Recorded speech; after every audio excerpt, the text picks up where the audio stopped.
Hey everyone, welcome to Judging for the Win. I'm Dave, and this is my daily ruling. Today's question comes to us from the True Stories collection. And if you'd like to hear the story, I've got a link in the description. Amy and Nick are playing in an RCQ, and they get deck checked. The judge finds that Nick has a copy of the RCQ promo in his deck box. What is the appropriate infraction, penalty, and fix? Okay, so I know a lot of my audience has never played in an RCQ, so first a bit of background to make sure that everyone's on the same page here. An RCQ is a competitive rel event where the winner gets qualified to play in the RC, Regional Championship, which can be used as a path to qualify for the World Championship. The first 32 players who sign up for the RCQ get a special promo card. For RCQs in this season, like the one that I'm judging tomorrow, it's Prosperous Innkeeper. The actual promo from the story was Sleight of Hand, something that I'll come back to because it can possibly make a difference. The other thing about RCQs is that they're run at competitive rel. This makes sense since the RC invite is a pretty significant prize by itself without even considering whatever's in the prize purse that the organizer is offering. One part of what competitive rel means is that there are deck checks, which is exactly what it sounds like. Before the first round, all the players have to submit deck lists that say what cards are in their decks and sideboards. During some matches, a judge will come around after the players present their decks at the start of the game and take them away. The trade term for this is swooping, by the way. And then the judge will check that the decks the players presented match the deck lists that they submitted at the start of the event. Now, this system is meant to prevent players from changing the contents of their decks or sideboards throughout the day. Pretty much nobody thinks that you would be able to change what you're playing mid-tournament, especially given that you turned in a sheet that says what you're going to be playing at the beginning of the day. So anytime a discrepancy is found, that pretty much means the player is cheating, right? Well, no. In fact, almost every time this happens, it's a result of a player making an unfortunate mistake. Some of the most common ones are making a transcription error when you're filling out the decklist form, or forgetting to update the form after making a last-minute change to your list, or maybe making a mistake when you're rushing to complete your decklist minutes before the event starts. Those, and writing your name on the deck designer line instead of the actual line for the player's name. It's right here, people. It's not that hard. So yeah, while we definitely do give game losses out for problems where the deck and the deck list don't match, it feels horrible because it's usually hitting a player with a harsh punishment for a simple mistake that generally doesn't have any real potential for advantage. But until someone comes up with a better way to keep players from subtly dropping a playset of Obsidian Charmaws for the Eldrazi matchup only to switch in a few Celestial Purges when they're paired against Mono Red, this is the best that we have. And speaking of game losses, let's evaluate whether one might be appropriate in this scenario. The first thing that we need to do is correctly identify what type of infraction has occurred. Anytime there's a discrepancy between the deck and the deck list, the answer to that question is either going to be a deck problem or a deck list problem. The difference is which one is wrong. If the deck list matches what the player intended to play, then that means the problem is with the deck. In other words, it's a deck problem. If there's a mistake such that the deck list doesn't match what the player meant to play, that is a deck list problem. Sometimes determining which of these is the correct infraction is non-trivial and requires some investigation from the judge. But based on the situation from the original problem statement, I think it's pretty obvious that the player's deck list is correct, what they intended to play, and their deck is wrong. Now maybe some viewers are wondering about that. Is the deck wrong? Well, the actual problem here is that the player had an RCQ promo in with their tokens in their deck box. Well, if we take a look at what the actual text from Magic's policy document says, if there are extra cards stored with the sideboard that could conceivably be played in the player's deck, they'll be considered part of the sideboard. There are some exceptions, which I'll get to in a bit, but yes, according to this, that RCQ promo is considered part of the player's sideboard. And no, there is not a separate infraction for problems with the sideboard. If the contents of the sideboard don't match what it says on the deck list, that still falls under the same policy as if the contents of the deck don't match. What are the implications of this? Well, now that we've categorized what happened into an infraction, we can look at the penalty. The ordinary penalty is a warning, but there are some circumstances where this penalty gets upgraded. Let's have a look at this one here. During a deck check, if the deck contains fewer cards than the format minimum or the sideboard contains more cards than the format maximum, the penalty is a game loss. In the original story, this happened in a post-board game, but there is a similar rule for Game 1. The basic concept is that the warning gets upgraded if the deck or sideboard contains an illegal number of cards, either too few for the deck, which would increase the chances of drawing any individual card, or too many for the sideboard, which would potentially give an additional option to the infracting player while sideboarding. Based on the information presented in the original problem statement, officially, that RCQ promo is part of Nick's sideboard, meaning that Nick presented a deck of 60 cards and a sideboard of 16. This indeed does match the conditions stated in the upgrade, so the game loss would be applicable here.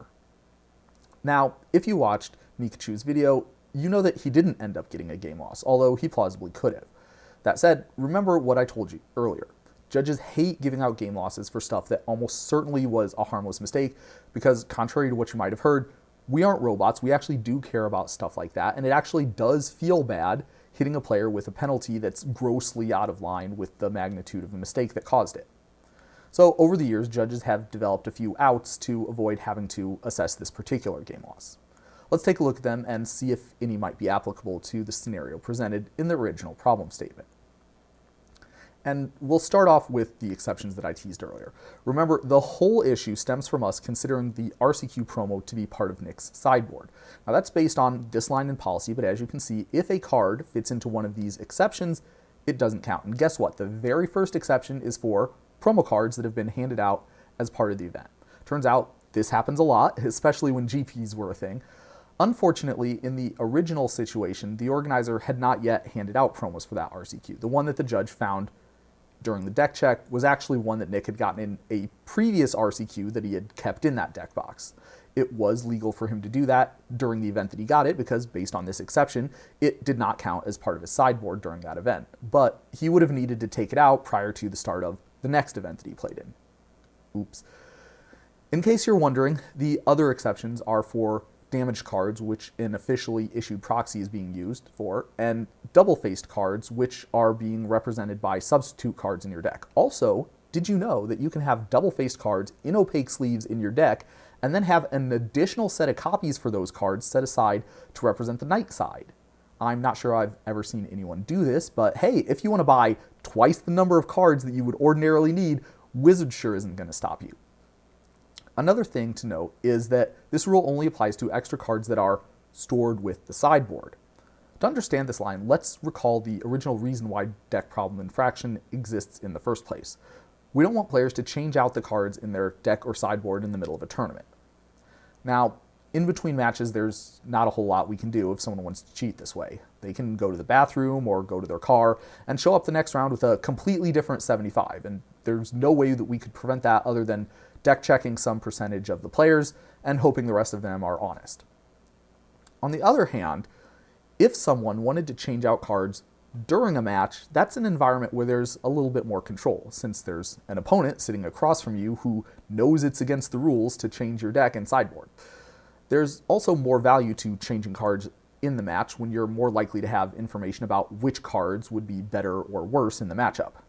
And that's what these rules are all about. We're trying to create a situation where the added risk of cheating at the table doesn't match up to the added reward. And part of that is making it harder to change cards around without your opponent noticing what's going on. So if someone had an extra card in their deck box, it would be really hard for the opponent to just notice that they had access to 16 sideboard cards.